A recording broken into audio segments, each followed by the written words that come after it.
Muy bien.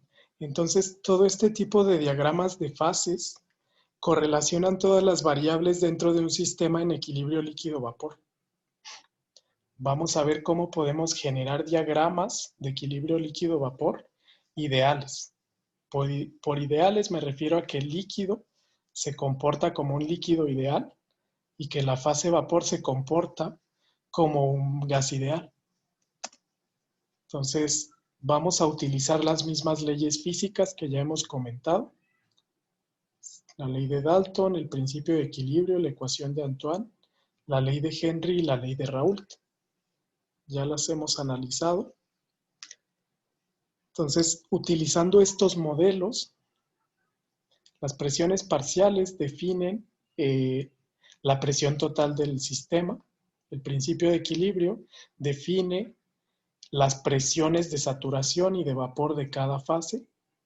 La ecuación de Antoine relaciona las presiones de vapor con la temperatura. La ley de Henry y la ley de Raoult relaciona las composiciones. Entonces, estas leyes constituyen los modelos que rigen el equilibrio líquido-vapor en escala ideal. Sin embargo, no todos los sistemas se comportan en la escala ideal. Por ejemplo, vamos a observar esta figura. Son diagramas temperatura XY. El inciso A es el diagrama tetrahidrofurano, tetracloruro de carbono. Vamos a analizar estos dos diagramas. Este diagrama sigue la tendencia aproximadamente ideal. Este es un diagrama TXY. Entonces noten que sigue esta tendencia. La línea inferior es temperatura contra fracciones en el líquido. La línea superior es temperatura contra fracciones en el vapor. Sin embargo, el sistema del inciso B es muy diferente. El inciso B es un sistema cloroformo tetrahidrofurano. Entonces, en ese sistema, noten que se tiene un punto máximo. Este punto máximo de temperatura representa lo que se llama un azeótropo. Ese azeótropo es una desviación de la idealidad. Lo vamos a analizar, pero realmente el azeótropo representa un punto de composición donde ya no es posible separar las fases líquido de la fase vapor. Por ejemplo, en el sistema alcohol-agua, todos estamos familiarizados con el famoso alcohol del 96. 96 se refiere a grados o bien a porcentaje. Significa que la pureza de ese alcohol es 96% alcohol, 4% agua. Su azeótropo es de 96. Más allá no es posible purificarlo mediante técnicas de destilación. Eso es lo que se llama un azeótropo. Entonces, en un azeótropo, la naturaleza química de las sustancias hace que se comporten de manera diferente y se desvíen de la idealidad.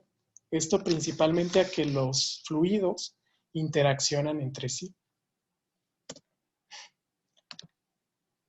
Ahora, estos otros diagramas representan también desviaciones de la idealidad. Puedo yo tener un azeótropo inferior con una desviación negativa. Tal es el caso, por ejemplo, del sistema etanol-tolueno.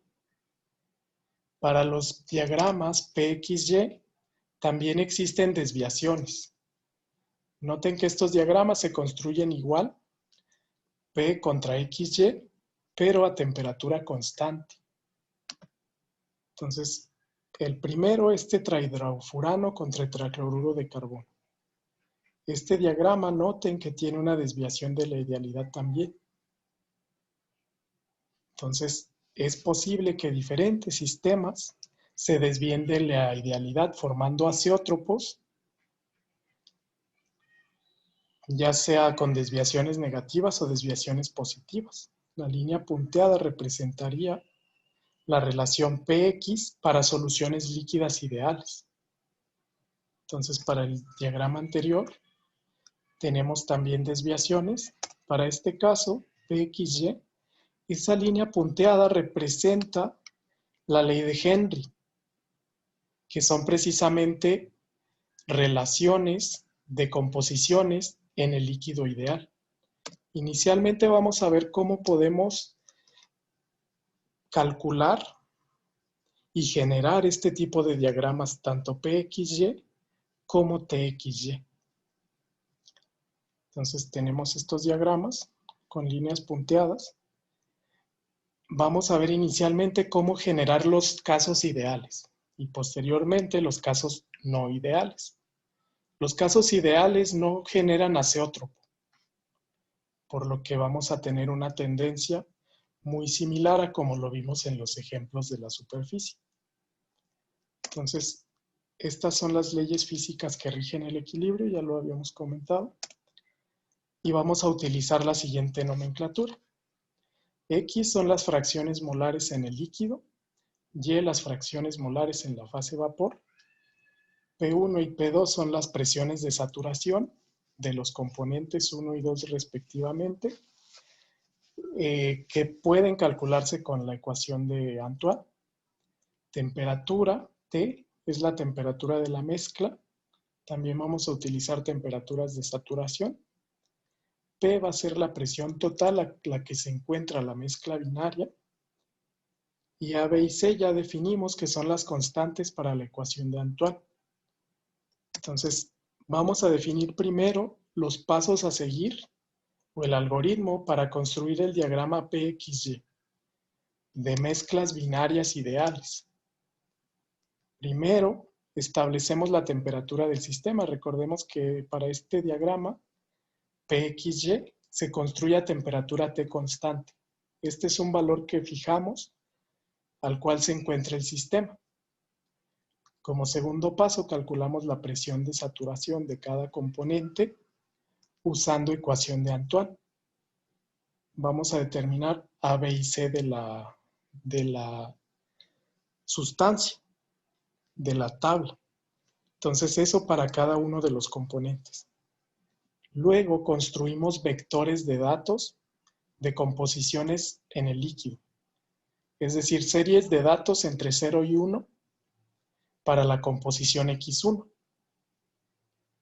Tendríamos, por ejemplo, además que habiendo construido X1, X2 se relaciona como 1 menos X1. Esto porque la suma de ambas composiciones es 1. Ya teniendo estos valores, se calcula la presión del sistema usando ley de Raoult y ley de las presiones parciales para calcular cada valor. Entonces, la presión total del sistema sería la sumatoria de la fracción en el líquido por la presión de saturación de cada componente. Si son 2, yo la puedo expresar así. Posteriormente, hay que calcular las composiciones en la fase vapor utilizando la ley de Dalton de las presiones parciales. Entonces, vamos a usar la ley de Dalton y la condición de equilibrio. En este caso, tenemos que la presión de vapor es igual a la presión del líquido. Esto, si recuerdan, lo vimos como la ley de Raoult. Entonces, yo puedo despejar aquí las composiciones en el vapor, que es fracción en el líquido por presión del componente I. Esto para cada uno de los puntos entre presión, y Y2 sería 1 menos Y1. Entonces, si realizamos estos pasos para cada uno de los valores de Y y de X, vamos a generar una serie de datos de presión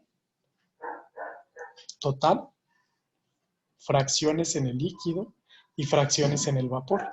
Entonces, habría que graficar en el eje X, X contra P, y en el eje Y tendríamos dos líneas, X contra P y Y contra P. Entonces, este es el algoritmo de construcción del diagrama PXY. Vamos a realizar algunos ejemplos para que quede más claro. El otro algoritmo de construcción es del diagrama TXY. Con los modelos que nosotros tenemos, Este diagrama se puede construir a una presión constante P. Entonces, primero hay que definir ese valor. El segundo paso sería calcular la temperatura de saturación de cada componente usando la ecuación de Antoine. Obviamente teniendo los valores A, B y C de cada componente. La temperatura de ebullición de los componentes puros es la misma. Esa es la temperatura de saturación que estamos calculando. Luego se calcula una serie de datos de temperaturas en forma de un vector, comenzando desde la temperatura del componente 1, que sería el más volátil, hasta la temperatura de ebullición del componente 2, que sería el menos volátil. Esto mediante una serie de incrementos que nosotros definimos. Temperatura 2 menos temperatura 1, entre el número de intersecciones que definimos entre este rango. Entonces, habiendo generado ese vector, vamos a calcular las presiones de saturación de cada componente para cada valor de temperatura, usando la ecuación de Antoine. Entonces, ahora calculamos la presión. Y finalmente se calculan las composiciones en cada fase líquida y fase de vapor, utilizando la ley de Dalton de las presiones parciales y la ley de Raoult. Entonces, estas ecuaciones se dedujeron de combinar estas dos leyes. Entonces, tengo que X1 es la presión total menos presión 2 de saturación entre presión 1 menos presión 2. Y para la ley de Dalton, en este caso para el componente Y, que es las fracciones molares en el vapor, es X1 por presión de saturación entre presión total. Con esto habríamos generado XI, aquí debe ser I,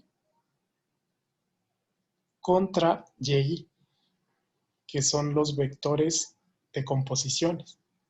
Entonces hay que graficar T contra X y T contra Y. Estos son los algoritmos generalizados para la construcción de diagramas binarios ideales. Vamos a realizar algunos ejercicios para que pueda quedar más claro.